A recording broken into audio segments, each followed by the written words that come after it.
За 3 дугаар лекцийн 2 дугаар хэсэг.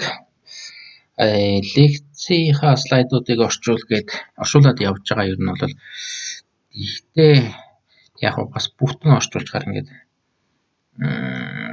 англи дээр юу гэж мэдхгүй. Тэгээ та нар англи хэл энтерт хэрэгтэй юм уу гэд ингээд дараалж гарч ирдэг хийж байгаа. Тэгэхээр яг одоо ингээд яана л гэсэн үг. Дараалалаар орчуулгадаад явна гэсэн. За тэгэхээр хоёр энзимээр боловсруулах гэдэг сэдвээр орж ийн. Бид нэр түрүү нэг энзимээр боловсруулах гэдгийг нь бол үзсэн. Тэгэхээр одоо хоёр энзимээр боловсруулж байгаа тохиолдолд хоёр энзим бол хоёулаа өөр газар харж үзэлт их баг та. Тэгэхээр эхний энзим нь бол нэг иймэрхүү газараар нь зусдаг. Хоёр дахь энзим нь иймэрхүү газараар зусдаг гэдэг ингээд энэ улаан ногоон гэдэг эхний хоёр мөр нь бол ингээд эхний хоёр алхам болчихж байгаа. За ер нь бол яг алхамж юу яаж болно л доо. 3 шил авч байгаа. Тэгээд нэг шил нь 3 шилэнд нөгөө олшруулсан ДНХ-г хийчээд зөндөө хувилж байгаа хийчээд тэгээд яг зөвхөн А энзимээр ингээд төсөлт хийгээд үзэн Б-гээр бас төсөлт хийж болно. 3 дахь шилэн лугаа 2 энзим хоёул ингээд хийчихнэ гэсэн үг. Энэ бол 12 гэдэг юм. Тэгэхээр яг бүгдээрээ 3 дахь шилний хувьд бол ингээд бүх газараар зүсэгдэн гэсэн үг. А энзимийн зүсэх газараар зүснэ, Б-гийн харж зүснэ гэдэг нь айгүй олон зүсэлтийн зэгүүттэй очиж байгаа. За энэ доотлын тоног бол яг уртууд нь байна. 3 урттай, 1 урттай, 1 урттай, 4 урттай, 1 урттай, 2 урттай гэдээ гараад ирнэ. Тэгэхээр бид нарт бол гел электрофорезийн үр дүнд уртууд нь л ирж байгаа учраас яг уртыг бичсэн юм байна. За тэгэхээр дөрвийн нэг энзимийг бодвол бид нарт 2 энзимээр боловсруулна гэхээр бүр очень олон мэдээлэл гарч ирж байна. Ерөөсөө 3. Тэгээ 2 хичээд бүр 3 ч тийм уртуудын дараал уртуудын олонлог орж ирж байгаа юм байна. За яг энэ ногооноор бол ногоон А энзимийн Б энзим улаанаар хоёулангийнх нь бол цэнхрээр ингэвчсэн юм олонлогууд. Тэгэхээр ийм оролт өгөхөд л бид нар буцаагаад сэргээж чаддаг байх хэрэгтэй гэсэн. Энэ 3 орчмыг буцаагаад зурж чаддаг байх хэрэгтэй. Гэсэн юм да. Тийм юм байна. Тэгэхээр энэ одоо яг бид нар сая бол энэ зургаас нь энэ олонлогуудаа гаргаад авлаа. Энэ олонлогууд өгөхөд буцаагаад яаж ийн 3 орчим гаргаж аваад 3 орчим дээр аль цэгүүд дээр нь зүсэлт хийгээд байгаа юм. Аль энзим нь алийг нь зүсээд байгаа юм. Гэдгийг гаргана гэдэг маань түрүүчийнхийг бодвол арай олон хөвгөлт болчихлоо. Арай их хөвгөлт орж ирж байгаа. За энийг бид нар бодлого болгоод тодорхойлж байгаа. Тэгвэл хоёр энзимээр боловсруулах бодлого гэдэг. За үгээр бичих юм бол амар юм урт юм болно. Нэг хэрчим өгсөн хэрчимнэр хоёр зүгүүдийн олонлог өгсөн хоорондоо зүгүүд нь ерөөсөө давцахгүй үл огтлох гэж байгаа. Тэгээ 3 дахь олонлог нь болохоор тэр хоёр олонлогийн зүгүүд бүгдийг нийлүүлсэн юм шиг тийм. Одоо түрүүний зургаал үгээр хэлж байгаа гэсэн. Бүх зэгийн хооронд хэрчмүүдийн уртуудын олонлог өгсөн. За нэг 3 олонлог өгсөн бол буцаагаад цэгүүдийн анхны байрлалыг сэргээе гэсэн бодлого болж байгаа. За цаашдаа энэ бол анхны биологийн бодлого болж байна. Тэгээд дандаа ингээд юу байдлаар компьютерийн ухааны талаас нь тодорхойлоод тийм энэ бодлого гэл тэгээд оролт гаралт нь тийм. За оролтын хувьд бол ДА, ДБ, ДАБ гэдэг ингээд уртууд нь А энзимийн боловсруулалтаас гарсан хэсгийн уртууд, Б-гийн уртууд гэдэг нь нөгөө хоёр цэгийн хоорондох зайнууд. Өсөлтийн цэгүүдийн хоорондох зайнууд. За тэр цэгүүдээр зүсчихэр л нэг тийм янз бүрийн урттай хэрчмүүд үүсэж байгаа гэсэн. ДАБ гэдэг бол хоёулангаар зэрэг зүсгээд гарсан хэсгийн уртууд. Аралтан дээр нь болохоор бид нар А энзимийн зүсэлтүүдийн байрлал, Б энзимийн зүсэлтүүдийн байрлалыг гаргаж явах хэрэгтэй. За тэр 3 дахь хэрчим бол яг тэрхүү ер нь бол тэгэл энэ хоёрыг олчвол тэгээд хоёулангийн зэрэг хоёр байрлалуудыг бүгдийн зэрэг тавих бол гарч байна. За ийм бодлого бодох гээд манай. За ер нь бол нөгөө гел электрофорез гэдгийн юу арай жоохон хэлбэршүүлсэн байдлаар л явж байна л да. За тэгэхээр бид нар энэ дасгалыг хийгээд үзье. Түрүүчийн жишээ бол жоохон хэцүү. Одоо энэ бол арай гайгүй хөнгөн жишээ байна. Тэгэхээр ийм за уран боловсруулалт. За хоёр энзимтэй тийм төсөлт явагдсны дараах ийм уртууд өгөгдсөн. За энэ дээр бол харин энэ эрчмүүдийг ингээ хооронд нийлүүлээг зурсан байна гэдэг нь зөвхөн уртууд гэсэн.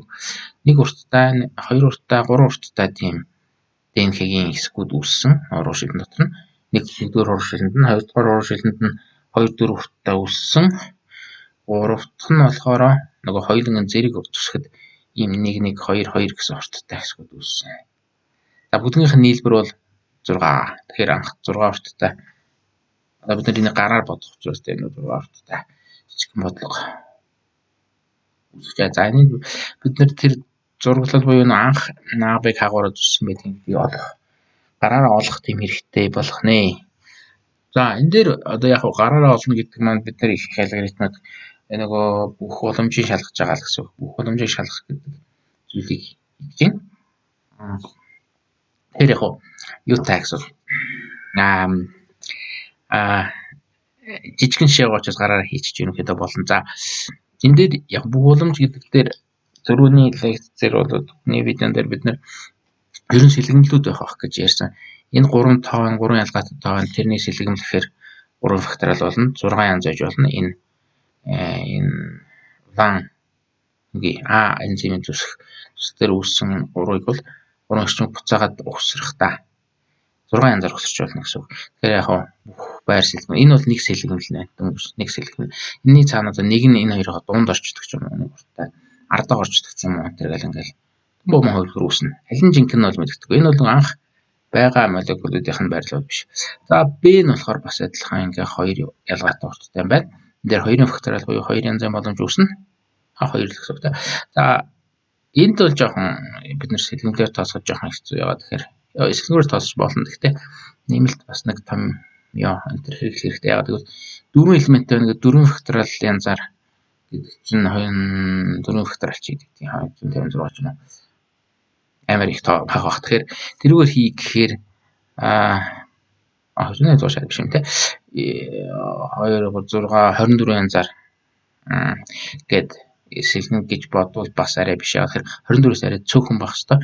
Яг бол 24 факториал гэдэг бол нэг урттай 2 шиг юмыг энэ хоёрыг ялгаатай гэж үзээд гарсан тоо. Үржүүлээд гарсан тоо. Тэгэхээр яг энэ хоёр нэгийг чинь ингээ байрын солиод тавьчихад ялгаагүй л юм 1-1-2-2 гэсэн дараа л өссөн шүү дээ. Тийм болохоор яг энэ хоёрын сэлгэмлийн тоонт хуваах хэрэгтэй. 24-ийг дахиад энэ хоёрын сэлгэмлийн тоонт хуваах хэрэгтэй. 2 шиг 2-ыг. Тэгэхээр яг 2-ын факториал дахиад 2-ын факториал хуваана гэсэн үг. Тэгэхээр 24-ийг 2 туугаад дахиад 2 туугаад тэгэхээр 6. Тэгээ ерөнхийдөө энэ бол 6 янзаар сэлгэж чадна гэсэн үг. Яагаад ийм цөөхөн болчих вэ? 4 бэжиж энэ 3-тай адилхан 6 гарч уу гэхээр энэ нөгөө элементүүд нь ижил давтагдсан байгаа учраас. Тийм гарч байна гэж. За тэгэл ер нь бол амар их олон боломж гарна. Энийг за гараар бодож байгаа тэгээд яа гэхээр жоох хэцүү. Тэгэхдээ энд 6 боломж гарсан, энд 2 боломж гарсан, энд дахиад 6 гарсан. Тэгэхээр нийтдээ хэд гарах вэ гэвэл ерөнхийд нь яг 3 боломж гуруулангийн үржүүлээд үзэх үү. Үржүүлээд үзвэл 6-г 2 үржүүл 12. Дахиад 6-аар үржүүлээд 72 болно. 72 боломж бол жоохон хэцүү. За яг гэхдээ 72-оор заавал гарах албагүй яагаад гэвэл сүүлийнх нь бид нар гаргах албагүй гэж хэлсэн. Эхний хоёроо бодоод олчвол тохиолдол болгон тэр 3 дахь нь бол тэр эхний хоёроос гаргах чинь гэж байгаа. Тэгэхээр гаргаад шалгачих нь гээд байгаа. Тэгэхээр зөвхөн энэ 6-г 2 үржүүл 12 ч боломж гэх юм болов. 12. Тэр нь 72 л юм. 72 төгс тулгуур шалгах. Тэгэхээр 72 боломж гарна. 72 боломж гараар тэр чигээр нь зурхаж байгаа гэсэн. Тэгэхээр яг зүгээр хүний нэг ийм тим гэсэн тийм янз бүрийн харахаа хэрэглэх юм бол за жишээ нь энэ 2 байна. 2 цэнхэр байна та. Тэгэхээр энэ 2 байраа солиоход 2 нь ардаа гарлаа гэж бодоход 4-ийнхэндээ 2 нь ардаа гарчлаа гэж бодоход бид нэр тэрийг ер нь баг адилхан гэж үзчихэж болно. Яагаад тэгэхээр энэ одоо байгаа байрлалыг бид нар наанаас нь биш энэ гавтгай энэ хуудасны цаатлаас нь харах юм бол төстэй тэргөө 4-ийнхэндээ гарчин. Тэгэхээр ерөөсөө яг энүүгээр нь аваад бүх боломжийг тоглолцоод ингээд л нийлүүлж байгаа. Тоглолцоод тэр боломжоо 2-оор үржүүлж болно. Боломж болгоныг цаатлаас нэг удаа хатна гэж үзвэл 2-оор үржүүлэх болно. Тэгэхээр яг энэ цэнхрийг болвол яг энүүгээр л авчих хэрэгтэй юм.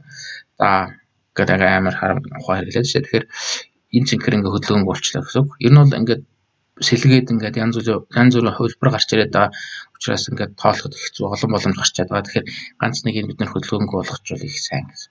Тэр нь голох хөдөлгөөнгөө болчихж байгаа. Голох хөдөлгөөнгөө болсноос болоод биднэрт ямар давуу тал гарч ирэх үү гэхээр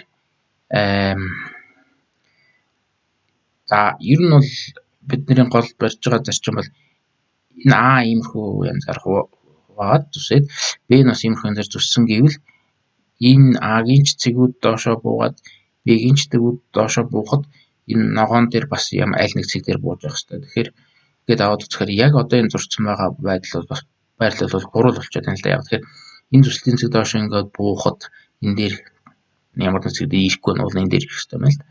Тэгэхээр энэ буруу одоо ядаж ногоон ч юм уу буруу байрлсан ч юм уу ганц буруу байрлсан ямар нэг байдлаар буруу боломж гаргаад ирлээ гэсэн. Тэгэхээр бид нар ухамж шалгаж байхдаа бурууг нь хасаал зүгүүдийн түүгээд авчвал хэдийн янзаар эсэргэж болох нэ гэдэг нь гараад ирэх юм л дээ. За иймэрхүү. Тэгэхээр яг ингээд яг ханаарч гэдэг юм аа бүх боломжийг шалгах гэдэг юм амар хэцүү зовлонтой асуулт. За гэхдээ яг ингээд яхаг одоо энэ цэнхэр хөдөлгөөнг болсон.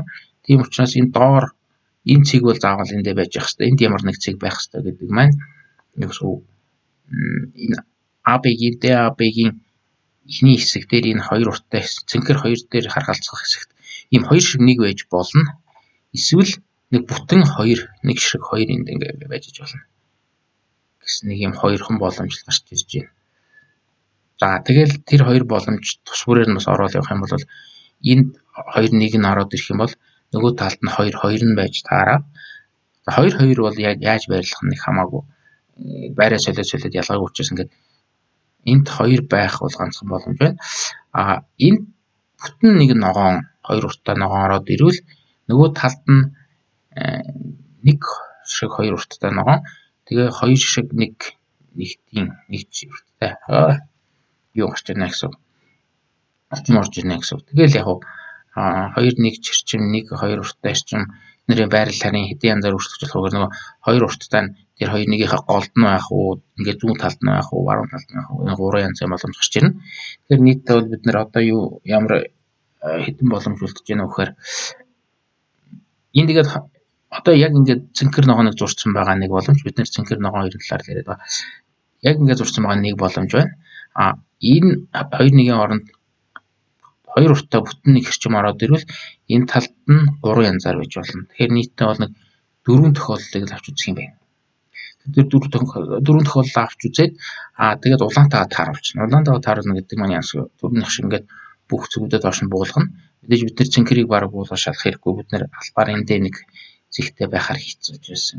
Тэгэхээр ер нь бол улааны цэгүүд доошоо бууж ирэхээр яг ногооны энэ цэгүүд дээр яг таарч ийн үгүй гэж шалгасан. Тэгэхээр яг энэ бүтэн зурцсан байгаа байрлал бол таарахгүй байна. Тэгэхээр яг гээд гараараа иймэрхүү юун дээр зурнаа л гэсэн үг. Одоо яа гэсэн үг. Улаанаар авчаад тэгээд яг цэнхрээр нь зурдаг өчтэй цэнхэр бол одоо яг юм цэнхэр чинь эхлээд нэг хоёр байсан тийм нэг иймэрхүү цэнхэр байна. Тэгээд нөгөө нэг дөрвөн урттай нэг иймэрхүү юм байна. Гараа бүгдийн зураад үзлээ. Улааны нь одоохондоо мэдэхгүй байна. Тэгээд ногоон байна. Хамгийн доотлын ногоон нь бол нэг ийм ногоон нь бол ингээд 1 2 гэж байж болно. Хоёр шиг нэг урттай. Тэгээд ингээ хоёр урттай хоёр байж болно. Ингээд нэг боломж. За улааны сүлд нь тулгай шалгацсан. Хэмжлээ ингээд л яваад байна. За ногооно өөр янзаараа өөр үлдсэн 3 боломж өгөхээр энэ дээр ийм хоёр урттай байлаа. Нэг урттай нь эндээ дахиад нэг урттай нь эндээ хоёр урттай нь эндээ ч юм уу. Энэ ногоон бас ингээд байж илаа. Нэг урттай нь эндээ хоёр урттай нь эндээ нэг нь эндээ. За ногооны бас 3 дахь боломж нь хоёр нэг нь эхэндээ эндээ ч гэдэг. За ингээд нийтдээ 4 янзын боломж байна. Тэрийг нь дэше зураад шалгах гэсэн. Тэгэхээр яг энийг та нар гэртээ хийгээд үзээр амжихгүй шиг байна. Ер нь бол яг сайн хийсэн нэр бол бид нар тийм олонлогийн сэлгэмэл маягийн тийм боломжуудыг л гаргалаа. Тэр олонлогийн сэлгэмлийн тоо гэдэг бол ийм факторал томьёотой юм том яадаг. Ингээд 4 элементтэй олонлог өгсөн бол бүх сэлгэмэл нь бол ингээд шахаад авчихсан байна. хэд байх вэ гэхээр тэр томьёо нь бол n факториал уу 4 факториал гэдэг томтой байна. За бусад юуны хувьд бол за энэ юу жоохон гэрчлээ. Бусад ерөнхий тохиолдол яг n элементтэй болсон тэгвэл n факториал шиг хэлбэл байна л гэсэн. За 10 факториал бол ийм 3 сая гэсэн орчимд байна. За 24 факториал гэхээр ийм амар олоорндод байна гэхээр бид нар айгүй олон боломжтой ажиллах учраас бид нар янз бүрийн хоолой сайн алгоритм хэрэглэхгүй бол тооцоолж дуусахгүй байна гэсэн. За нэг иймэрхүү сэтгэлийн томьёог би дахиад дараа нэг гарч ирэх. За энэ дээр сэтгэлийн томьёоны нэг жоохон тайлбар явуулж юм байна. Англиар байгаа. За арич одоо